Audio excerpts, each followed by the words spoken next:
Hi viewers, welcome to BS talk show. నేను మీ బుర్రా శ్రీనివాస్.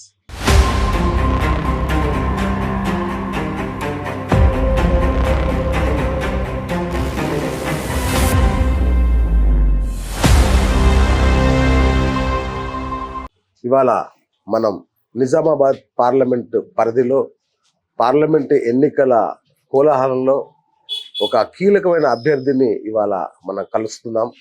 ఆయన 11 సార్లు ఎన్నికల బరిలో నిలిచారు. 4 దశాబ్దాల సుదీర్ఘ రాజకీయ అనుభవం, అజాత శత్రువు, 3 సార్లు మంత్రిగా, 6 సార్లు ఎమ్మెల్యేగా, ప్రస్తుతం ఎమ్మెల్సీగా ఇప్పుడు నిజామాబాద్ బరిలో ఉన్నారు కాంగ్రెస్ అభ్యర్థిగా. ఆయన అనుకుంటే ఎప్పుడో ముఖ్యమంత్రి అయ్యేవారు. ఆ స్థాయి వ్యక్తిత్వం, ఆ స్థాయి అనుభవం ఉన్నది ఆయనకి. కానీ ఇప్పటికీ ఆయన మంచి చేద్దాం, రాజకీయాలంటే మంచి కోసమే అనుకునే వ్యక్తిత్వం కాబట్టి కొంచెం వెనకబడ్డాడేమో అనిపిస్తుంది. ఎందుకంటే పాతకాలం దాంట్లోనే నిజాయితీ, నిబద్ధత, ఆ గాంధీ గారి అడుగుజాడలు లాంటి విషయాల వల్ల ఇప్పటికీ ఆయన ఒక భుజాన కండువాతో ఒక సాధారణ రైతులాగే ఉంటారు. ఇంత అనుభవం ఉండి కూడా, ఇంత విశేషమైన పరిపాలన అనుభవం ఉండి కూడా మరి ఆయన ఎవరో ఈ పాటి మీకు అర్థమై ఉంటుంది. జీవన్ రెడ్డి గారు కాంగ్రెస్ అభ్యర్థి. మరి ఇంతటి ఇప్పుడు కాంగ్రెస్ ప్రభంజనం వీస్తున్న వేళ తెలంగాణలో మరి తన గెలుపు నల్లేరు మీద నడకేనా, ఏమైనా హర్డిల్స్ ఉన్నాయో తెలుసుకునే ప్రయత్నం చేద్దాం. సార్ నమస్తే. నమస్కారం. ఎలా ఉన్నారు సార్? ఫైన్. సో మొన్నటి ఎన్నికల్లో ఆ ప్రభంజనంలో మీరు ఖచ్చితంగా వస్తారనుకున్నాం. ఎందుకంటే మొత్తం తెలంగాణ అంతా బీఆర్ఎస్ వైపు నిలబడ్డప్పుడు ఏది కరీంనగర్ జిల్లాలో గెలిచిన ఒకే ఒక్క సీటు మీది. అప్పుడు కూడా తట్టుకొని అంత అద్భుతమైన విజయం సాధించారు. మొన్న ఆటోమేటిక్గా గెలుస్తారు అనుకున్నాం, మంత్రి పెద్ద హోదాలో ఉంటారు అనుకున్నాం. ఏం జరిగింది? అంటే కొంత నాది కూడా ఓవర్ కాన్ఫిడెన్స్ తోని పొరపాటు చేసి చెడగొట్టుకున్నా చెప్పి అనిపిస్తుంది. అయ్యో, but otherwise definitely I would 1 it. అంటే నాకు గెలవడానికే గెలుస్తానటువంటి ఒక విశ్వాసంతో కొంత ఒక విధంగా అశ్రద్ధకు లోనైనా ఇంటే చెప్పి అనిపిస్తుంది. Whatever it is, I lost is lost. I lost is lost. తేరుకున్నారా ఇప్పుడు? నే అసలు నాకు ఎన్నికలు అనేది సాధారణం అయిపోయింది. మీరు అన్నట్టు ఏది 11 సార్లు ఎన్నికల్లో గెలవటము, ఓడటం అనేది ప్రజాసేవకు, అది ప్రజలు మనకు అప్పగించేటువంటి బాధ్యత భావించాలి. వీళ్ళు గెలిచినప్పుడు ఏది ఇస్తుందో సంతోషమని కానీ, లేక ప్రజలు మన అనుకూలంగా ఓటేస్తుందని చెప్పని భావించటం, లేక మనం ఆశించిన ఫలితం పొందలేనప్పుడు ఏది ఇస్తుందో మరి ప్రజలు మనం ఆశించిన మీరు స్పందించలేదని చెప్పని భావించలేనిది కాదు. పరిస్థితులకు అనుగుణంగా ఏ ఎన్నిక ఆ ఎన్నిక ఓటర్ నిర్ణయం తీసుకుంటాడు. ఓటర్ ఏ నిర్ణయం తీసుకున్నా always he takes wise decision. దాని బలమైన కారణాలు ఉండి ఉంటాయి. అవును, బలమైన కారణాలు ఉండి ఉంటాయి. ఏ కారణం లేకుంటే ఇది ఓటర్ ఎప్పుడు నిర్ణయం ఎందుకు పోయినసారి లాగా మీద కుట్ర జరిగి త్రిముఖ పోటీ లాంటివి మిమ్మల్ని it's not only of mind. Right. Telangana రాష్ట్రం ఏర్పడ్డ తదుపరి ఏదైతుందో 2014 కానీ 18 కానీ ఉద్యమ ఆకాంక్షలు నెరవేర్చబడాలి అంటే ఒక ఉద్యమ నాయకుడికి అవకాశం కల్పింప చేయబడినట్టయితే ఉద్యమ ఆకాంక్షలు నెరవేర్చబడతావు అనేటువంటి ఒక భావనతోని 2 పర్యాయాలు టీఆర్ఎస్ పార్టీ కేసీఆర్ గారికి అవకాశం కల్పించింది. అని ఎప్పుడైతే ఏ ఉద్యమ ఆకాంక్షలు నెరవేర్చబడటం ఆయనతో సాధ్యమవుతుందని చెప్పని అవకాశం కల్పింప చేయబడడం జరిగిందో, ఆయన ఉద్యమ ఆకాంక్షలు నెరవేర్చడంలో నిర్లక్ష్యం, ఆయన కేవలం ఏదైతుందో ఆయన స్వార్థ ప్రయోజనాలకు, కుటుంబ ప్రయోజనాలకు మాత్రమే పరిమితం కావడంతో ఏదైతుందో ప్రజలు మార్పు కోరింది. మన 2018 ఎన్నిక తదుపరి 23 జరిగిన ఎన్నికల్లో ప్రజలు మార్పు కోరిండు. ఉద్యమ నాయకుడికి 2 సార్లు అవకాశం ఇచ్చిండ్రు. తెలంగాణ రాష్ట్రం ఏర్పాటు చేయటంలో ప్రధాన పాత్ర పోషించింది కాంగ్రెస్ పార్టీ. అటువంటి కాంగ్రెస్ పార్టీకి ఒక అవకాశం కల్పించినట్టయితే మనం ఆశించిన ఫలితాలు పొందగలుగుతామనే భావనతో ఏదైతుందో అవకాశం కల్పించి తెలంగాణ ఇచ్చిన వరకు ఒక అవకాశం ఇవ్వాలన్నారు, ఇచ్చారు జనం. 100%. ఎగ్జాక్ట్లీ. 100%. రైట్. నేను 2 రోజుల నుంచి కోరుట్ల జగిత్యాల అలా తిరుగుతున్నాము, సర్వే మన ఎట్లా ఉంది అనేది. కానీ ఎక్కడ చూసినా జీవనన్న అనే ఒక మాట అయితే వినబడుతుంది, గెలుస్తారు అనేది అయితే వినబడుతుంది. నిజంగా అంత నల్లేరు మీద నడకలాగా అయిపోతుందా ఇప్పుడు?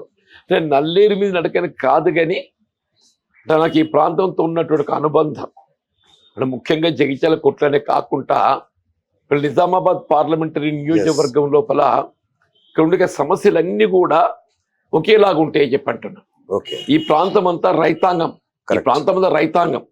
ఇలా జగిత్యాల కానీ, కొరుట్ల కానీ, ఆర్మూర్ కానీ, బాల్కొండ కానీ, మీకు ఈవెన్ బోధన్ కానీ, ఇవన్నీ కూడా ఒకే రకమైన ఒక సమస్యలు మనకు Correct. కేంద్రీకృతమై ఉన్నాయి. మీరు రైతు ఉదాహరణకు పక్షపాతి. పసుబోటే కానివ్వండి, అవును. చక్కెర కర్మాగారాల పునఃప్రారంభం కానివ్వండి, రైతాంగం వ్యవసాయ ఉత్పత్తుల మద్దతు ధరే కానివ్వండి, రైతుకు ఏదైతుందో పెట్టుబడుల సమకూర్పే కానివ్వండి, ఇలాంటి సమస్యలు అన్నీ కూడా ఏదైతుందో ఆల్మోస్ట్ నిజామాబాద్ పార్లమెంటరీ నియోజకవర్గం అంతా కూడా ఏదైతుందో ఇది వ్యవసాయ ఆధారితమైన ఒక ప్రాంతం అని చెప్పంటారు. రైట్. కాబట్టి ఒకేలా ఉండే సమస్యలు.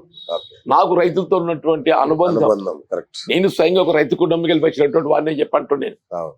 కాబట్టి ఏదైతుందో మొదటి నుండి కూడా నా ప్రజా జీవితం ఇవాళ రైతులకు అండగా నిలవడము, రైతులకు ఏదైతుందో వారికి కావాల్సినటువంటి సాగునీటి సౌకర్యం కల్పనే కానీ, విద్యుత్తు అంతరాయం లేకుండా కల్పనే కానివ్వండి, వీళ్ళ పెట్టుబడుల సమకూర్పే కానివ్వండి, పండించిన పంటకు మద్దతు ధర కల్పనకి ఏదైతుందో అండగా నిలవడం, రైస్ మిల్లుల దోపిడీ గురి కాకుండా ఏదైతుందో ధాన్యం సేకరణలో రైతుకు అండగా నిలవడం, ఈ రకంగా దాదాపు నా ప్రజా జీవితం అంతా ప్రధానంగా రైతుకు అండగా నిలిచే విధంగా కొనసాగింది.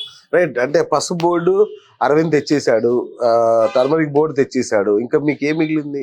పసుపోటు తెచ్చింది మీరు అనుకుంటే సరిపోతుందా? అంటే మరి ఆయన చెప్తున్నాను తీసుకొచ్చానని మరి చెప్తున్నారు. ఎక్కడ ఏర్పాటు చేసిండో అది కూడా ఆయన చెప్తే అయిపోతుంది కదా. ఓకే. పసుబోర్డు ఎక్కడ ఏర్పాటు చేసిండో అది కూడా ఆయన చెప్తే అయిపోతుంది కదా.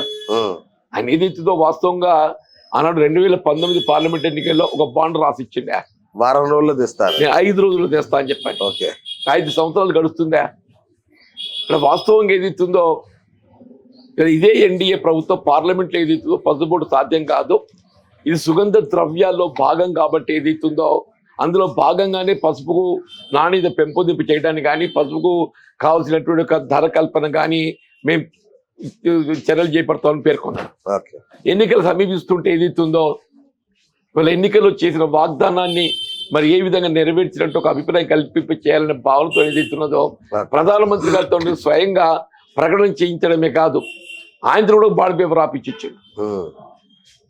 ఇలా పసుపు బోర్డు ఏర్పాటు చేయబోతున్నట్టు స్వయంగా కేంద్ర ప్రభుత్వము 4th October 2023కి ఉత్తర్వులు జారీ చేసింది. అన్ఫార్చునేట్లీ దురదృష్టం ఏంటంటే ఆ ఉత్తర్వులో పసుపు బోర్డు ఎక్కడ ఏర్పాటు చేయబోతున్నట్టు పేర్కొనలేదు.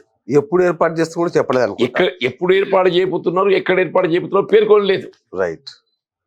ఇప్పుడు ఇందూరులో ఏర్పాటు చేస్తున్నారు, నిజామాబాద్ జిల్లా పార్లమెంట్ నియోజకవర్గ పరిధిలో, లేక అహ్మదాబాద్లో ఏర్పాటు చేస్తుందా, where you are going to locate, ఎక్కడ ఏర్పాటు చేసినా కానీ పసుపు నాణ్యత అనేది పెంపొందించబడాలి, ఆ విధమైన చర్యలు చేపట్టాలి. నువ్వు 5 సంవత్సరాల కాలంలో ఏదైతుందో పసుపు నాణ్యత పెంపొందింప చేయడానికి ఏ విధమైన చర్యలు చేపట్టబడడం జరగలేదు. ఇది మన కళ్ళ కనబడుతున్న సత్యం అని చెప్పి అంటున్నాను. సరే, అరవింద్ గారు ఇవాళ ఏం చెప్తుండో, ఆనాడు ఏం చెప్తుండో, ఇవాళ ఏం చెప్తుండో ప్రజలు గమనిస్తుండ్రు, రైతాంగం గమనిస్తుందని చెప్పి అంటున్నా. నేను ఒక పసుపు బోర్డుకే పరిమితం కాదు, చక్కెర కర్మాగారాల పునఃప్రారంభానికి సంబంధించిన అంశం కూడా ఉందని చెప్పి అంటున్నాను. ఆయన ఇవాళ చక్కెర కర్మాగార పునఃప్రారంభానికి ఏదైతుందో నేను చర్యలు చేపడతా అని చెప్పి అంటుండు.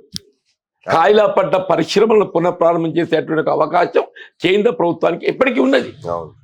నువ్వు గత 5 సంవత్సరాలు కేంద్ర ప్రభుత్వ ప్రతినిధిగా ఏదైతుందో పార్లమెంట్ సభ్యుడిగా బాధ్యతలు నిర్వర్తించినావు. మరి నువ్వు ఏనాడు కూడా ఏదైతుందో వీళ్ళు ఈ పసుపు బోర్డు పునఃప్రారంభానికి సంబంధించి ఇటు రాష్ట్ర ప్రభుత్వంపై ఒత్తిడి తేవటమే కానీ, కేంద్ర ప్రభుత్వ పరిధిలో ఉన్నటువంటి కాయిలా పడ్డ పరిశ్రమల పునఃప్రారంభంలో భాగంగా ఈ చక్కెర కర్మాగారాల పునఃప్రారంభానికి సంబంధించి కానీ ఏ విధమైనటువంటి కార్యాచరణ చేపట్టాలి. రైట్. నన్ను గెలిపించండి 1 month లో తీసుకొస్తా అంటున్నాడు నిజాం షుగర్ ఫ్యాక్టరీ. 5 ఏళ్ళు గడిచింది, ఆయన 5 సంవత్సరాలు గడిచింది. నీ పసుపు బోర్డు ఏర్పాటు ఇంతవరకు ఏదైతుందో కార్యరూపం దాల్చలేదు. చక్కెర కర్మాగారాలకు సంబంధించి వాళ్ళ రాష్ట్రంలో కాంగ్రెస్ ప్రభుత్వం అధికారానికి వచ్చిందా? Congress party has committed. అసలు చక్కెర కర్మాగారాలను ఏర్పాటు చేసింది కాంగ్రెస్ పార్టీ. రైట్. వీళ్ళ బోధన చక్కెర కర్మాగారానికి అనుసంధానంగా ఏదైతుందో ఇవాళ జగిత్యాల ప్రాంతంలో, మెట్పల్లి ప్రాంతంలో ఏదైతుందో చక్కెర కర్మాగారాన్ని ఏర్పాటు చేయగలిగినట్టయితే వరికి ప్రత్యామ్నాయంగా ఒక వాణిజ్య పంట సాగు చేసిన అవకాశం ఉంటుందనే భావనతోని ఆనాడు పెద్దలు వర్ధినేని వెంకటేశ్వరరావు గారు శాసనసభ్యుడిగా ఉండగా ఏదైతుందో ఇక్కడ చక్కెర కర్మాగారాన్ని ఏర్పాటు చేయడం జరిగింది. దాన్ని తెలుగుదేశం ప్రభుత్వ హయాంలో ఆనాడు బీజేపీ తెలుగుదేశం మిత్రపక్షాలు 2019 ఎన్నికల్లో టీడీపీ బీజేపీ మిత్రపక్షాలు. ఉమ్, మెట్టపల్లి ప్రాంతానికి ఏదైతుందో బీజేపీ శాసనసభ్యుడు ప్రాతినిధ్యం వహిస్తుండు. అవును. కరీంనగర్ పార్లమెంటరీ నియోజకవర్గానికి ఏదైతుందో మిత్రులు సిహెచ్ విద్యాసాగర్ రావు గారు పార్లమెంట్ సభ్యుడు ప్రాతినిధ్యం వహిస్తుందని చెప్పి అంటున్నా. మీకు 2001-2లో ఏదైతుందో 51% వాటా ప్రైవేటీకరణ చేశారు. ఉమ్, కొన్నోడు ఎవడు అని చెప్పంటే గోకరాజు గంగరాజు బీజేపీ పార్లమెంట్ సభ్యుడు అని చెప్పి అంటున్నా. 2015లో మూతపడ్డది. మూతపడడంలో ఆనాటి పార్లమెంట్ సభ్యురాలు కవిత గారి పాత్ర అనే ఒక భావంతో రైతాంగం ఏదైతుందో కవిత గారి పట్ల తిరుగుబాటుతో ఏదైతుందో అరవింద్ గారు అయినట్టయితే కేంద్రంలో ఎన్డీఏ ప్రభుత్వం వచ్చే అవకాశం ఉన్నది కాబట్టి రైట్. ఈ పసుబోర్డే కానీ వీళ్ళ చక్కెర కర్మాగారం పునఃప్రారంభం కానీ చేసే అవకాశం ఉంటుందని చెప్పని అవకాశం కల్పించారు. 5 సంవత్సరాలు గడిచిన కానీ ఏదైతుందో వీళ్ళ అరవింద్ గారు కేవలం ఆయన విలాసవంతమైన జీవితానికి అలవాటు పడ్డడం తప్పేదైతుందో రైతు సమస్యల పరిష్కారానికి సంబంధించి వీళ్ళు కేవలం పసుబోర్డు చక్కెర కర్మాగారం పునఃప్రారంభమే కాదు, రైతాంగాన్ని కల్పించే అటువంటి ఒక మద్దతు ధర అని చెప్పి అంటూ నేను ఓకే. ఆ మద్దతు ధరకు చట్టబద్ధత కల్పన కొరకు వీళ్ళ జాతీయ స్థాయిలో వీళ్ళ దేశ రాజధాని ఢిల్లీ సరిహద్దులు ఏదైతుందో సంవత్సరాల తరబడి ఉద్యమం చేస్తుండ్రు. అవును. రైతులు సంవత్సరాల తరబడి రైతాంగం ఏదైతుందో ఇవాళ రాజకీయాలకు అతీతంగా ఉద్యమం చేస్తున్నారు. ఇంతవరకు స్పందన లేదని చెప్పి అంటున్నా. మోడీ గారి చెవికి ఎక్కడం లేదని చెప్పి అంటూ నేను రైతాంగాన్ని రుణవిముక్తం చేయాలి. ఏ ఆనే వాళ్ళ దినోं में किसान की आमदनी 2 गुना करूंगा అని చెప్పానడా. కిసాన్కి ఆమ్దాని 2 गुना కరుంగా అంటే రైతాంగం యొక్క ఆదాయం రెండింతలు చేస్తా అని చెప్పాను. అవును. నువ్వు రైతు ఆదాయం రెండింతలు చేయడం కాదు, పెట్టుబడి రెండింతలు అయింది. పెట్టుబడి రెండింతలు అయిందని చెప్పి అంటున్నా. రసాయనిక ఎరువుల పెరుగుదల మీకు 2014 రసాయనిక ఎరువుల ధరలు ఏది ఉండేనో అది వాళ్ళ దాదాపు రెట్టింపు అయిపోయిందని చెప్పి అంటూ నేను ఇలా సాగుకు ఉపయోగపడే ట్రాక్టర్ ముడిసరికి ఏదైతుందో డీజిల్ 2014 ఇప్పటికి దాదాపు 10 రెట్టింపు అయిపోయింది. రైట్. కాబట్టి ఏది ఇస్తున్నదో వీళ్ళ రైతు అప్పుల ఊబిలో నెట్టబడడం జరిగింది. రైతులు రుణముక్తి చేయడానికి రుణమాఫీ చేయాలని చెప్పంటే రైతుకు రుణమాఫీ చేస్తే సోమరిపోతు అవుతారంట. మరి నిజంగానే రైతుకు రుణమాఫీ చేస్తే సోమరిపోతు అయితే వీళ్ళ దేశంలోని బడా పెట్టుబడిదారులు అదాని అంబానీ లాంటి వారికి ఏది ఇస్తుందో కేవలం 10ల సంఖ్యలో ఉండే ఒక పెట్టుబడిదారులకు నువ్వు లక్షల కోట్లు ఎన్పిఏ అకౌంట్ అనే నెపంతో ఏది ఇస్తుందో రుణ వస్తువులు నిలిపివేసి మాఫీ చేయడం జరిగిందని చెప్పి అంటున్నాం. మొత్తం దేశంలో ఉన్న రైతాంగానికి అందరికి రుణమాఫీ చేస్తే కేంద్ర ప్రభుత్వంపై పడే ఆర్థిక భారం కేవలం 2 లక్షల కోట్లు. అదే యూపీఏ ప్రభుత్వం 2008-9లో ఆనాడు శ్రీమతి సోనియా గాంధీ గారి యొక్క ఆధ్వర్యంలో మన్మోహన్ సింగ్ గారు ప్రధానమంత్రికి చెప్పంటూ నేను ఏకమొత్తంగా 1,00,000 కోట్ల వరకు రుణమాఫీ చేసినటువంటి ఒక పార్టీ ఘనత కాంగ్రెస్ పార్టీ అని చెప్పంటున్నాను. రైట్. మిమ్మల్ని అరవింద్ సోషల్ మీడియా వేదికగా బాగా ట్రోల్ చేస్తున్నారు. మీరు రోహింగ్యాల ప్రతినిధి అంటున్నాడు, లేదంటే ముస్లిం వ్యతిరేక అంటే అసలు మీరు హిందువే కాదంటున్నాడు. ఏంటి గొడవ అసలు? అసలు నేను హిందువులో కాదో నాకు అది ఆయన చెప్పాల్సిన అవసరం లేదు. కానీ అరవింద్ గారు ఎప్పుడు హిందూ అయిండే? Till 2018 end he was in Congress. He was with Congress and BRS otherwise. His DNA is a Congress. His DNA is a Congress. He joined into BJP only in 2019. Arvind joined into BJP only in 2019. Till that 2019 వరకు అంటే 2018 చివరి వరకు అసలు బీజేపీతో ఈయనకి ఏ విధమైనటువంటి ఒక సంబంధం లేదు. ఆలోచన విధానం కానీ ఏది కూడా చెప్పంటూ నేను హిందువునా కాదా అనేది నాకు అరవింద్ సర్టిఫికేట్ అవసరం లేదయా. నాకు అరవింద్ సర్టిఫికేట్ అవసరం లేదు. ఇవాళ ఏదైతుందో కేవలం ఇవాళ నువ్వు నీ రాజకీయ ప్రయోజనాల కొరకు ఏదైతుందో ఈ మతతత్వ రాజకీయాలు తెరపైకి తీసుకునే ప్రయత్నం చేస్తున్నావు తప్ప నువ్వు వాస్తవంగా హిందూ దేవాలయాల పునరుద్ధరణ కొరకు హిందూ మత వ్యాప్తి కొరకు నువ్వు చేసే కార్యక్రమం చెప్పబోయే ఒకటి నేను చెప్తా అని చెప్పంటున్నాను. నేను చెప్తాను జగిత్యాల ప్రాంతంలో హిందూ దేవాలయాల పునరుద్ధరణ కొరకు దేవాలయాల ఆస్తుల పరిరక్షణ కొరకు నా రాజకీయ జీవితం ఆరంభం నుండి కూడా నేను కట్టుబడి పనిచేస్తానని చెప్పంటున్నాను. ఇదే జగిత్యాల గడ్డ మీద ఉన్నటువంటి ఒక రామాలయం ఇక్కడే ఉందని చెప్పంటున్నా. మీకు ఒక 100 మీటర్ల దూరంలో ఉందని చెప్పంటున్నా. నేను దాదాపు ఒక 8-10 ఎకరాల స్థలం ఉంటుంది. ఇక్కడ భూస్వాములతో పెట్టుబడిదారు వర్గాలతో పోరాటం చేసి ఆ దేవాలయ ఆస్తులు కాపాడడం కాదు, ఇవాళ ఏదైతుందో మనకు అయోధ్య రామాలయాన్ని తలపిపై చేసే విధంగా ఏదైతుందో ఇవాళ జగిత్యాల కేంద్రంగా రామాలయ నిర్మాణం చేసుకోవడానికి నేను తోడ్పడ్డా, నేను అండగా నిలిచానని చెప్పి అంటున్నా. ఇక్కడ ఇంకోటి తరూరు క్యాంపులో ఉంది అని చెప్పి అంటున్నా. అది ఆక్రమణకు గురయ్యేటువంటి పరిస్థితుల్లో ఏదైతుందో నేను చొరవ తీసుకొని పోరాటం చేసి ఆ దేవాలయ రక్షణ కొరకు, దాన్ని కాపాడటానికి కొరకు నేను చొరవ తీసుకుని పాటుపడ్డా. మరి అరవింద్ గారు ఆనాడు పార్లమెంట్ సభ్యుడైండు. అయోధ్య రామాలయం గురించి మీరు మాట్లాడుతున్నారు కదా, ఇదే తరూరు క్యాంపులో ఉండగా రామాలయం ఏది ఇస్తుందో అన్యాక్రాంతం చేయడానికి ఏదైతే పరిస్థితులు చేపట్టబడడం జరిగిందో అప్పటికి అరవింద్ గారు పార్లమెంట్ సభ్యుడే. మరి ఏ బీజేపీ నాయకుడు కూడా మరి దాన్ని ముందుకు రాలేదు. నేను చొరవ తీసుకున్నా, న్యాయ పోరాటం చేశా. నేను న్యాయ పోరాటం చేశా, ప్రత్యక్ష పోరాటం చేశా. నేను మీరు ఏదైతుందో రాజకీయ లబ్ధి కొరకు ఏదైతుందో ఈ అంశాలను చర్చిస్తే దానికి ఎవడు చెప్తాడా? వాస్తవం నేను హిందువును, దాన్ని ఎవడు సర్టిఫికేట్ నాకు అవసరం లేదని చెప్పంటున్నా. హిందూ మతం ఏదైతుందో ఇతర మతాలు ద్వేషించమని చెప్పదు. ఏ మతం కూడా ఏదైతుందో నీ మతాన్ని ప్రేమించు, కానీ ఇతర మతాలను ద్వేషించకు. ఏ మతం చెప్పేది ఒకటే చెప్తాను, ఇతర మతాలు ద్వేషించడంతోనే నీ మతాన్ని ప్రేమించిన వాడు అవుతావు అని చెప్పని ఏ మతం చెప్పదని చెప్పి అంటున్నా. నేను ఆ మతాన్ని ప్రేమిస్తా, హిందూ మతాన్ని. నేను ఒక హిందువును, కానీ ఏదైతే దాని అర్థం ఏదైతుందో ఇతర మతాలు ద్వేషిస్తేనే నేను హిందూ మతాన్ని ప్రేమించిన వాడు అవుతా అని చెప్పి అనుకుంటే అది మరి అది ఆయనకి ఆలోచన విధానం. అది ఎందుకు ఈ రోహింగ్యాలు ఎందుకు వచ్చారు మధ్యలో నాకు తెలియదే. అది ఆయనకే తెలియదు రోహింగ్యాలు. ఎందుకంటే 2018 వరకు ఆయనకే తెలియాలి కదా. ఆయన కాంగ్రెస్ పార్టీ ఎన్డీఏ. 2018 వరకు ఆయన కాంగ్రెస్ పార్టీ ఎన్డీఏనే. ఆయన కాంగ్రెస్ పార్టీ ఆలోచన విధానానికి అనుగుణంగానే పనిచేసిండు. వాళ్ళ నాయన కాంగ్రెస్ పార్టీలో పుట్టిండు. మరి ఇక అటువంటిప్పుడు ఆయన చెప్పాలి దానికి. రైట్. ఆయన ఇచ్చిన ఇంకొక ప్రధాన ఆరోపణ ఏంటంటే 40 ఏళ్ల సుదీర్ఘ రాజకీయ జీవితంలో ఆయన ఏం చేశాడు అభివృద్ధి కార్యక్రమాలు నాకు చెప్పండి అని ఒక మాట అంటున్నాడు. నేను ఎన్ని చెప్పాలని చెప్పి అంటున్నా.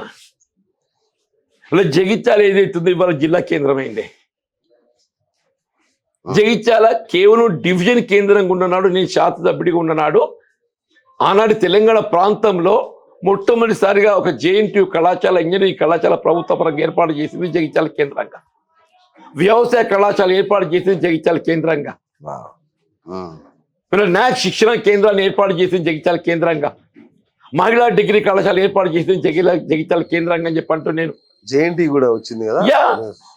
ఇంతవరకు నిజామాబాద్లో ఏదైతుందో నిజామాబాద్ జిల్లా కేంద్రంగా ప్రభుత్వ పరంగా ఇంజనీరింగ్ కళాశాల లేదు. ఇంత నిజామాబాద్ కేంద్రంగా ఏదైతుందో ప్రభుత్వ పరంగా మహిళా డిగ్రీ కళాశాల లేదు. ఆయనకి ఎవడు చెప్పాలి నేనేం చేసినా అని చెప్పంటే? అందరు ఆయనలాగానే ఉంటారు అనుకుంటే ఎట్లనే? అందరు ఆయనలాగానే ఉంటారు అనుకుంటే ఎట్లా? నాకేదైతుందో ఎవడు సర్టిఫికేట్ అవసరం లేదా? నాకెవడు సర్టిఫికేట్ అవసరం లేదు. నాకు ప్రజల బాధ్యత అప్పగించిండ్రు. నా ప్రజలు అప్పగించిన బాధ్యత నెరవేర్చడం నా కర్తవ్యం అని చెప్పి అంటున్నాను. నేను ఆర్మీ శాఖ మంత్రిగా చెప్పి అంటున్నా. హైదరాబాద్ టు కరీంనగర్ వరకు రాజ్య రహదారి అన్నాడు ఏదైతుందో రోడ్డు అంటే వాస్తవం కూడా శిథిలమైపోయి ఉండే. నేను నాడు 1000 కోట్లతో ఏదైతుందో ఆర్మీ మంత్రిగా రాజ్య రహదారి నిర్మాణానికి నేను కార్యాచరణ చేపట్టినని చెప్పి అంటూ నేను. జగిత్యాల ప్రాంతం ప్రతి గ్రామాన ప్రతి హ్యాబిటేషన్కి ఏదైతే రోడ్డు సౌకర్యం ఏర్పాటు చేసినా చెప్పి అంటూ నేను. నాకు ఆయన సర్టిఫికేట్ అవసరం లేదు. ఆయన అరవింద్ ఏం చేసారు ఆయనకి తెలియాలి. పోనీ అరవింద్ ఏమైనా చేశాడా ఈ 5 ఏళ్లలో? ఇవి నాకైతే కనబడుతుంది, ఆయన చెప్పాలి. ఓకే, అంటే మీరు ప్రత్యర్థిగా మీరు ఏం చేశాడు ఏం చేయలేదో చెప్పగలరా? ఏం చేయలేదు నేను చెప్తానే ప్లీజ్. ఇప్పుడు కరీంనగర్ వరకు ఏదైతుందో త్రేతాయుగంలో మనకు ఆరాధ్య దైవం శ్రీరామచంద్ర ప్రభు. కలియుగంలో ఏదైతుందో శ్రీరామచంద్రమూర్తికి అవతారం ఏదైతుందో వెంకటేశ్వర స్వామి. ఆ వెంకటేశ్వర స్వామి దర్శించుకోవాలని చెప్పిన అందరం కూడా భావిస్తామే. కరీంనగర్ జిల్లా కేంద్రానికి వెళ్ళి తిరుపతికి రైలు ఫెసిలిటీ ఉంది. అదే జగిత్యాలకి వెళ్ళి ఏదైతుందో ఆ రైలు జగిత్యాల వరకు ఎక్స్టెండ్ చేస్తే పొడిగిస్తే ఇక్కడికి వెళ్ళి ఏదైతుందో తిరుపతి పోవడానికి మాకు సౌకర్యం ఏర్పడుతుందా?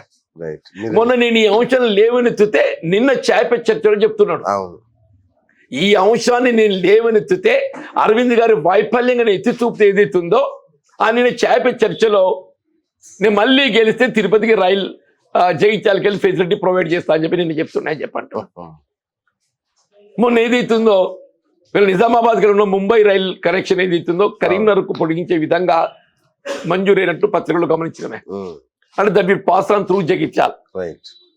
జగిత్యాల హాల్టింగ్ లేదు. అంటే మా మిత్రుడు అరవింద్ గారి పనితనం ఇంత కనబడుతుందని చెప్పి అంటున్నా. అంటే అర్థమైంది, ముంబై రైలు అనేది ఏదైతుందో ట్రైన్ ఫెసిలిటీ కరీంనగర్ పొడిగించేటువంటి ఒక ప్రతిపాదన కూడా తెలియదు. తెలిస్తే జగిత్యాల హాల్టింగ్ అందులో చేరుస్తాడు. జగిత్యాల హాల్టింగ్ చేర్చలేదు అని చెప్పంటే ఈ పొడిగింపు ప్రతిపాదన ఆయన నాలెడ్జ్లో లేదు. ఇలా జగిత్యాల వరకు ఏదైతుందో రైల్వే లైన్ ఫెసిలిటీ ఉందే, మీ మంచిర్యాలకి వెళ్ళి ఏదైతే సౌత్ నార్త్ కనెక్టివిటీ ఉంది మనకు, జగిత్యాలకి వెళ్ళి మంచిర్యాల అంతా 50 కిలోమీటర్ లోపు ఉంటుంది. ఈ కనెక్షన్ మనం ఏర్పాటు చేసుకుంటే ఏదైతే ఉందో ఇక్కడికి ఢిల్లీ పోవడానికి మాకు సౌకర్యం ఏర్పడుతుంది. నార్త్ సౌత్ లైన్కి ఏదైతే ప్రత్యామ్నాయ లైన్ ఏర్పాటు చేసే అవకాశం లభిస్తుంది.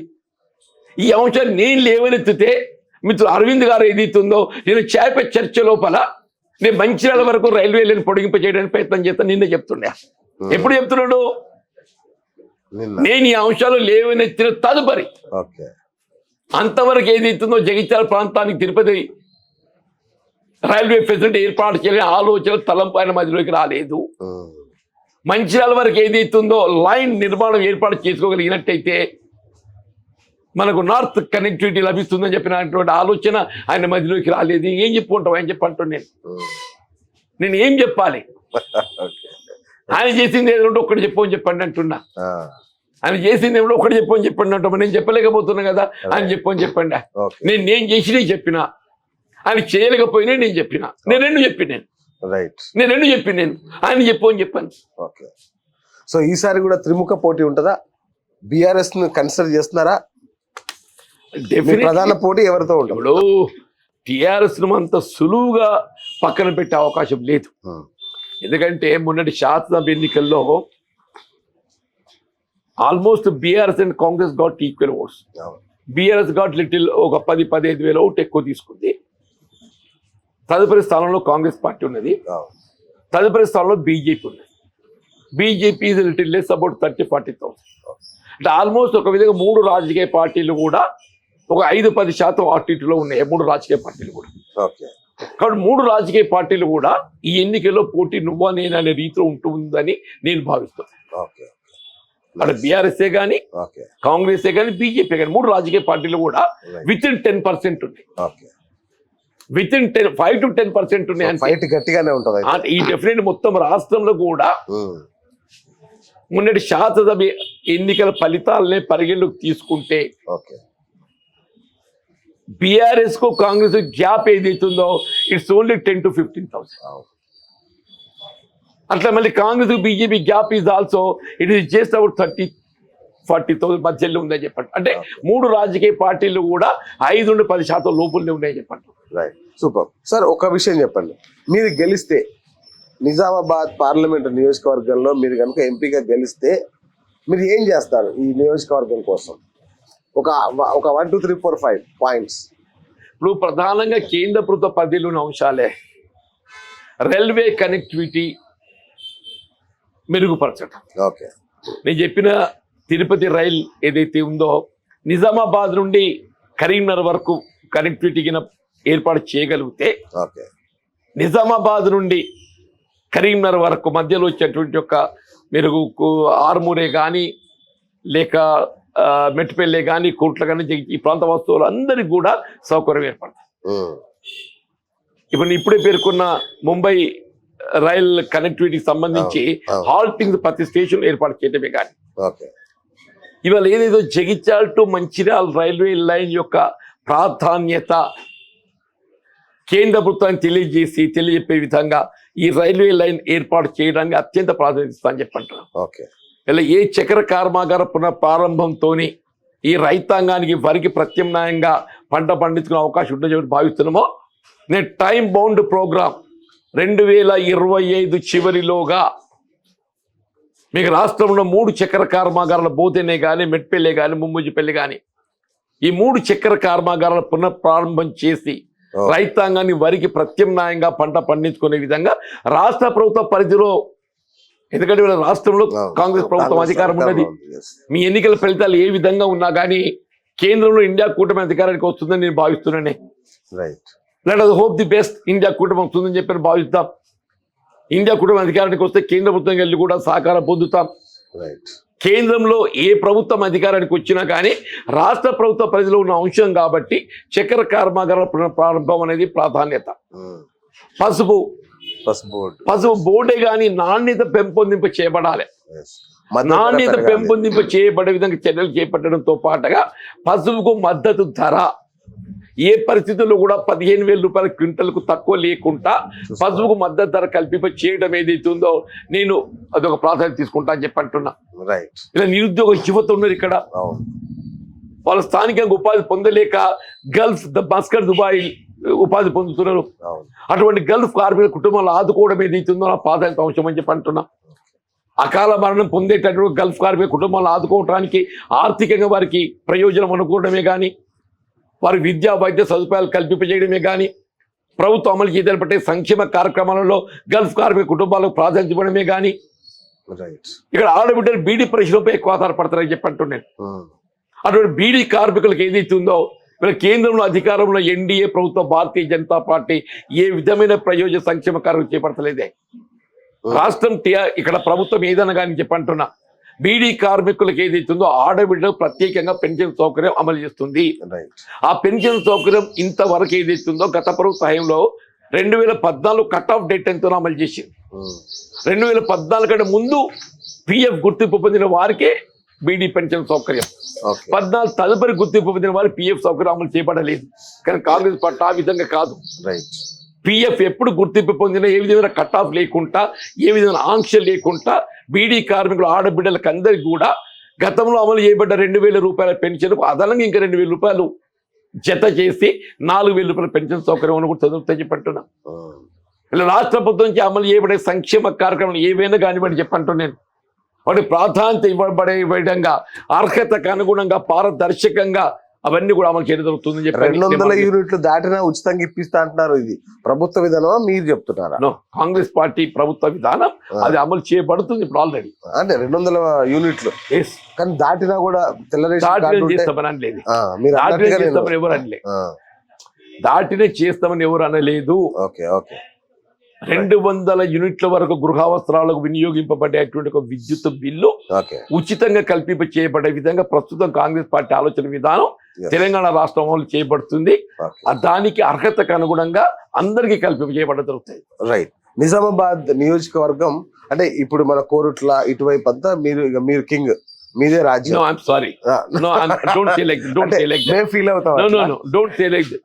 మనం ప్రజాస్వామ్యంలో ఉన్నామే. ఈ ప్రజాస్వామ్యంలో ఏదైతుందో ప్రజలే ప్రభు. ప్రజల ఆలోచనకు అనుగుణంగానే ప్రభుత్వం పనిచేయాలని చెప్పి అంటున్నాను. ప్రజాభిప్రాయానికి గౌరవం ఇవ్వడమే ప్రజాప్రతినిధుల బాధ్యత అని చెప్పి అంటున్నాను. రైట్. మీరు ఇక్కడ సుపరిచితులు, రైట్? నిజామాబాద్ అటువైపు వెళ్ళినప్పుడు మీకు అనుబంధం ఉందా? ఆ ప్రాంతంతో ఎస్టాబ్లిష్ అయ్యిందా? చేసుకున్నారా? నేను వాళ్ళకు 6 పర్యాలని శాసనసభ్యుడిగా, మంత్రిగా, గతంలో 2 పర్యాలు మంత్రిగా పనిచేసాను. నేను మంత్రిగా ఆర్ఎన్బి మంత్రిగా ఉన్ననాడు ఏదైతుందో ఇదే నిజామాబాద్ శాసనసభ్యుడిగా ఉన్నటువంటి డి శ్రీనివాస్ గారు, ఇదే అరవింద్ గారి యొక్క తండ్రి అక్కడ బైపాస్ రోడ్డు ఏర్పాటు చేస్తూ ఆవశ్యకత దృష్టి పట్టుకొస్తే నేను 50 కోట్లు మంజూరు చేసింది. అప్పుడు ఆ ప్రాంతంలో ఆర్మూరు ప్రాతినిధ్యం వహిస్తున్న సురేష్ రెడ్డి గారు ఏదైతుందో గోదావరి నదిపై గుమ్మిరియాల వద్ద ఒక వంత నిర్మాణం చేస్తే సౌకర్యం ఉంటుందని చెప్పి ఆనాడు 50 కోట్లతోని గుమ్మిరియాల వద్ద గోదావరి నదిపై ఏదైతుందో వంత నిర్మాణం మంజూరు చేసింది నేను. నిజామాబాద్ ప్రాంతం ఈ ప్రాంతం అంతా ఒకే విధమైన కల్చర్. నిజామాబాద్, జగిత్యాల్, కరీంనగర్, ఆదిలాబాద్ ఇదంతా ఒకే విధమైనటువంటి కల్చర్. కట్టు బొట్టు సాంప్రదాయం అంతా మాది ఒకటే. ఉత్తర తెలంగాణ ప్రాంతం నిజామాబాద్, ఉమ్మడి కరీంనగర్, ఉమ్మడి ఆదిలాబాద్ మాదంతా ఒకటే విధమైనటువంటి కల్చర్. రైట్. సో ప్రాబ్లం లేదు. ఓకే. మొన్న ఎన్నికల్లో మీకు ఒక 4 కులాలు మీకు సపోర్ట్ చేయలేదని విన్నాను నేను. అంటే పద్మశాలీస్ కాబట్టి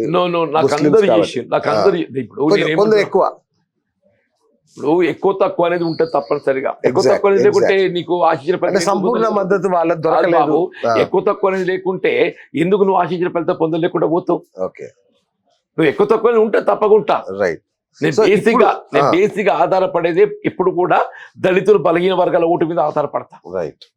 నేను ఎప్పుడు కూడా ఆధారపడేది దళితులు బలహీన వర్గాల ఓటు మీద ఆధారపడతా, రైతాంగం ఓటు పైన ఆధారపడతా, రైతు కూలీలపై ఆధారపడతా, నిరుద్యోగ యువతపై ఆధారపడతా అని చెప్పి అంటూ నేను. Right. గల్ఫ్ కార్మిక కుటుంబాలపై ఆధారపడతా, బీడీ కార్మిక కుటుంబాలపై ఆధారపడతా అని చెప్పి అంటూ నేను.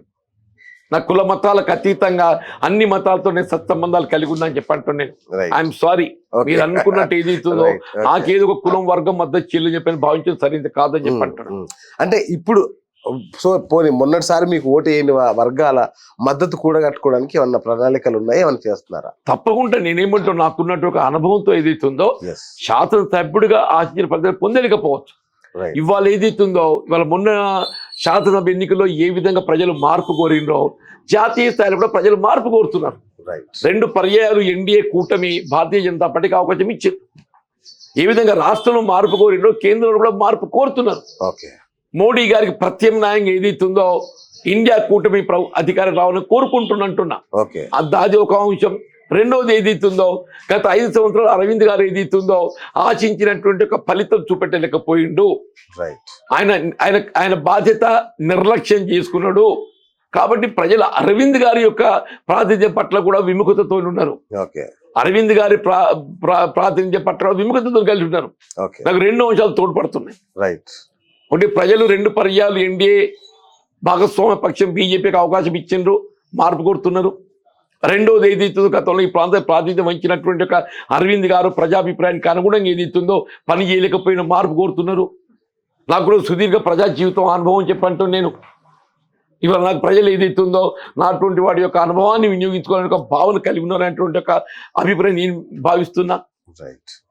రైట్. ఇప్పుడు నేను ఒక తూకం వేసి, అంటే ఒక ఓటర్ తూకం వేయాలి అంటే మీకున్న బలం ఏంటి, అరవింద్ గారికి ఉన్న బలహీనత ఏంటి, మీకు ఎందుకు ఓటేయాలి? బేసిక్గా ఏ రాజకీయ పార్టీకి ఓటేయాలన్నా ఆ పార్టీ ఆలోచన విధానాన్ని పరిగణలోకి తీసుకోవాలి. రైట్. నేను కాంగ్రెస్ పార్టీకి ఎందుకు ఓటేయాలో చెప్తా ముందు. ఇప్పుడు ప్రధానంగా ఈ దేశంలో ప్రధాన ఉత్పత్తి రంగం వ్యవసాయం. ఆ వ్యవసాయం ఆధారితంగా ఉండే ఒక కుటుంబాలకు ప్రయోజనం అనుకూర్చబడే విధంగా వ్యవసాయ ఉత్పత్తుల కనీస మద్దతు ధరకు చట్టబద్ధత కల్పన, దానికి కాంగ్రెస్ పార్టీ కమిటెడ్. మేము వ్యవసాయ ఉత్పత్తుల కనీస మద్దతులు చట్టబద్ధత కల్పిస్తామని చెప్పని కాంగ్రెస్ పార్టీ మేము గతంలో కల్పించినాం, భవిష్యత్తులో కల్పించబోతామని ఒక విశ్వాసాన్ని కలిగిస్తున్నాం. అదే భారతీయ జనతా పార్టీ దశాబ్ద కాలం అధికారం నుండి కనీస మద్దతు ధరకు చట్టబద్ధత కల్పనలో వారు ఒక స్పష్టత రాలేకపోతున్నారు. సంవత్సరాల తరబడి ఉద్యోగం చేపడుతుంటే మోడీ గారి చెవికి ఎక్కడం లేదని చెప్పి అంటున్నారు. రైతాంగాన్ని అప్పుల ఊబులోకి వెళ్ళి వెలికి తీసుకురావాలి, రుణమాఫీ చేయాలంటే కాంగ్రెస్ పార్టీకి స్పష్టత ఉన్నది. మీ గతంలో ₹1,00,000 రుణమాఫీ చేసిన ఏకమొత్తంగా, రేపు భవిష్యత్తులో ₹2,00,000 రుణమాఫీ చేస్తామని చెప్పని మా యొక్క ఆలోచన విధానాన్ని మేము పేర్కొంటున్నాం. భారతీయ జనతా పార్టీ దేవనో వాళ్ళకు రైతాంగాన్ని రుణమాఫీ చేయడం పట్ల ఏదైతుందో వారు సానుకూలంగా లేరు. అంటే అదొక రైతు వ్యతిరేక ప్రభుత్వం చెప్పడానికి నేను పేర్కొంటున్నా అంటున్నా. రైతు కూలీలు NREGS కార్యక్రమం చెప్పంటూ జాతీయ గ్రామీణ ఉపాధి హామీ పథకం గ్రామీణ ప్రాంతంలో ఉండే ఒక వ్యవసాయ కూలీకి అందరికీ పని కల్పించాలనే భావన తలంపుతో ఏదైతుందో జాతీయ గ్రామీణ ఉపాధి హామీ పథకాన్ని ప్రవేశపెట్టింది కాంగ్రెస్ పార్టీ. దాన్ని నిర్వీర్యం చేసే విధంగా ఏదైతుందో క్రమేపీ ప్రతి సంవత్సరం 10,000 కోట్ల బడ్జెట్ తగ్గిస్తుంది. 80,000 కోట్లకి వెళ్ళి 72,000 కోట్ల పట్టుకొచ్చింది, 72,000 కోట్లకి వెళ్ళి 60,000 కోట్లకు పట్టుకొచ్చింది. కానీ కాంగ్రెస్ పార్టీ ఆ విధంగా కాదు. NREGS కూలీలకు ఏదైతుందో కనీస రోజువారీ కూలీ ₹400 కల్పి చేయబడే విధంగా మేము విశ్వాసం కల్పించబోతున్నాం అని చెప్పి అంటూ నేను గల్ఫ్ కార్మికుల గురించి చెప్పాను. నేను గల్ఫ్ కార్మికుల పట్ల ఏదైతుందో కేంద్ర ప్రభుత్వం భారతీయ జనతా పార్టీ విధానం లేదు. నేను బీడీ కార్మికుల గురించి చెప్పాను. నేను బీడీ కార్మికుల పట్ల ఏదైతుందో కేంద్ర ప్రభుత్వం ప్రస్తుతం బీజేపీకి విధానం లేదు. యువతకు ఉద్యోగ ఉపాధి అవకాశాల కల్పన అని ఏమన్నా సంవత్సరాలు 2 కోట్ల ఉద్యోగాలు ఇస్తానడా? 10 సంవత్సరాలు గడిచింది, 10 × 2 20 కోట్ల ఉద్యోగాలు కల్పించాలా? ఇంతవరకు శూన్యం. విదేశాల్లో మూలుగుతున్న నల్లధనాన్ని తీసుకొచ్చి ఏదైతున్నదో ప్రతి పేదవాడి అకౌంట్లో 15 లక్షలు వేస్తా అని చెప్పన్నాడు, శూన్యం. నేను నాకెందుకు వేయాలో చెప్తున్నా, బీజేపీకి ఎందుకు వేయద్దో చెప్తున్నాను. అట్లా అరవింద్ గారి యొక్క వైఫల్యాలు చెప్తున్నా, నా ఆలోచన విధానాన్ని చెప్తున్నా నేను. రైట్. అట్లాగే ఈ దేశ భవిష్యత్తు యువత, ఆ యువత పట్ల మీకున్న ఆలోచనలు ఏంటి? ఆ యువతకి ఏదైతే ఉందో వారికి ఉపాధి అవకాశాలు అనేది ప్రధానమని చెప్పంటాం. ఓకే. ఉపాధి అవకాశాల కల్పనకు సంబంధించి ప్రభుత్వ పరంగా కానీ ప్రభుత్వ రంగ సంస్థల్లో కానీ సామాజిక వెనుకబాటుతనానికి గురయ్యేటువంటి వారికి ఏదైతే ఉందో సోషల్ సెక్యూరిటీ రిజర్వేషన్ సౌకర్యం మరింత పెంపొందించబడే విధంగా అమలు చేయడంతో పాటు వారి ఉద్యోగాల కల్పన, ఓకే. ప్రత్యక్షంగా ప్రభుత్వ ఉద్యోగాలు లేక ప్రభుత్వ రంగ సంస్థలు ఉద్యోగాల కల్పన చేయలేని పరిస్థితుల్లో వారికి శిక్షణ ప్రోగ్రాం, అప్రెంటిస్షిప్, సంవత్సర కాలం వారికి అప్రెంటిస్షిప్ ఇచ్చి వారికి ₹1,00,000 స్టైఫండ్ ఇచ్చి వారు స్వయం ఉపాధి పొందడానికి తోడ్పడే విధంగా చెప్పంటున్నా. వారి విద్యా సదుపాయాలు ఏదైతుందో వారికి మెరుగుపరిచే విధంగా చెప్పంటున్నా. దిస్ ఈజ్ కాంగ్రెస్ పార్టీ యొక్క ఆలోచన విధానం అని చెప్పంటున్నాను నేను. ఈ భారతీయ జనతా పార్టీకి అసలు వాళ్ళకి అసలు ఆలోచన విధానం అంటూ లేదు స్పష్టంగా. రైట్. అంటే తెలంగాణలో మీ ప్రభుత్వం ఏంది, కాంగ్రెస్ ప్రభుత్వం నడుస్తుంది, 100 రోజులు దాటింది, మరి హామీల అమలు జరగలేదు అనే ప్రచారం విపరీతంగా చేస్తున్నారు బీఆర్ఎస్ పార్టీ వాళ్ళు. ఇది మీకు ఏమన్నా ప్రతిబంధకం అవుతుందా? అమలు జరగలేదు అని ఎవరు భావించాలి? లబ్ధిదారులు భావించాలి, రాజకీయ పార్టీలు కాదు. ఓకే. మీరు ఎన్నికలు చేసిన వాదన మీరు ఇక్కడ చూడండి, నేను చెప్పంటున్నా, నా బ్యాక్ సైడ్ ఉన్నాయని చెప్పంటున్నాను.